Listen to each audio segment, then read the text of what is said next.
is an opportunity for women living with HIV like myself, as well as women and girls who are at risk of acquiring HIV, whether it's due to structural vulnerabilities or barriers to care, intimate partner violence, any of these really drivers that put women at risk, to really kind of acknowledge that this day is a day that we work to protect women who are at risk of acquiring HIV and to support women who are living with HIV.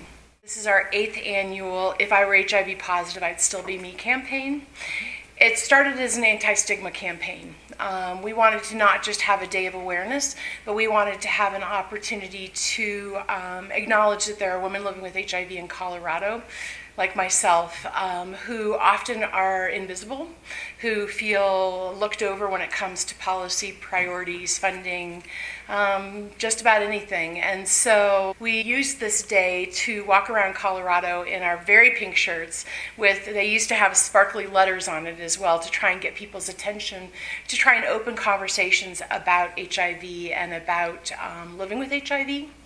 We realized that for women who were actually living with HIV, it didn't feel very safe. And so that's why we posted it as a question then. If I were HIV positive, and then the back of the shirt says, I'd still be me.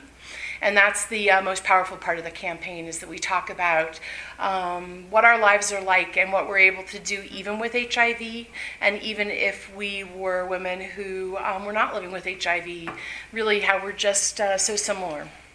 And then about 3 years ago, we added in a new component, which is that we wanted to have 181 women across the state of Colorado, or actually allies across the state of Colorado, wearing pink shirts on that day to stand for 10 women living with HIV. And that was powerful because we had little stickers that said, I stand for 10.